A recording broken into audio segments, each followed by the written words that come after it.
song Hello by Adele.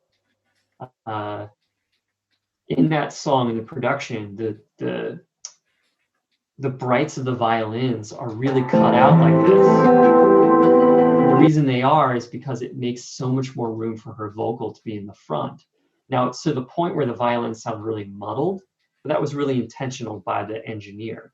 So you can think of how to creatively use these, as well as just make things sound pristine, right? Your ability to change filter can change the tone or make it sound like a clean recording. So in this case, I don't know, probably something at least cutting out that low end.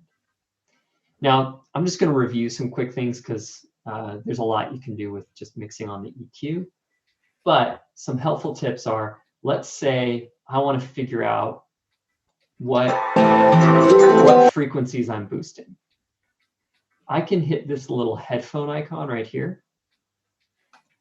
If I hit that, while I'm pressing down on something, so my mouse has grabbed this 3, if I'm playing the sound,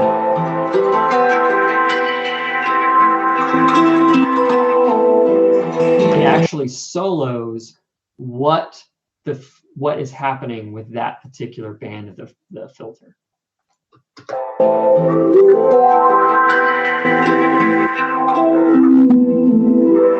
So it can be really easy to scan through and find trouble frequencies that way. Super helpful. You can also just turn that off, right?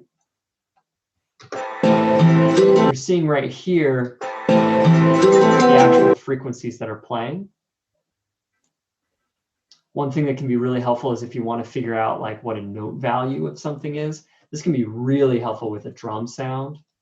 Tune back sound. Okay, so we're going to solo this.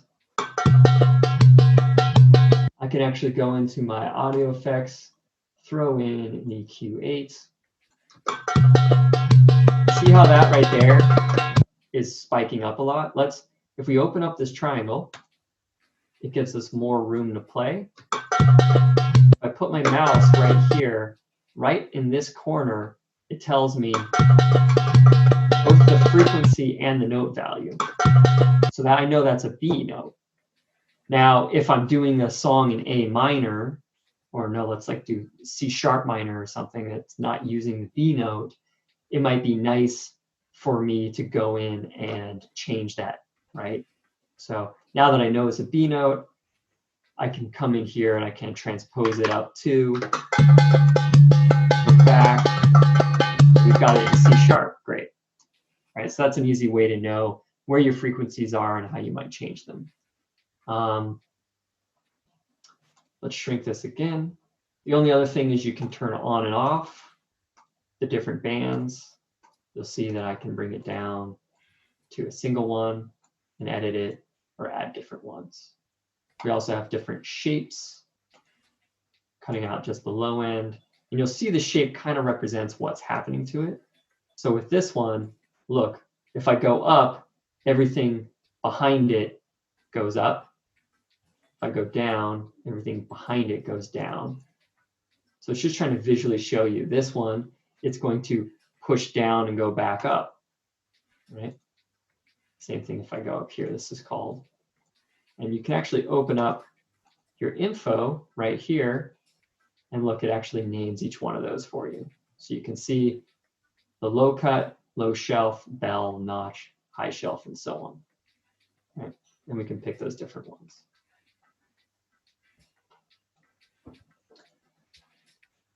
Only other quick overview is, let's say we're boosting the sound.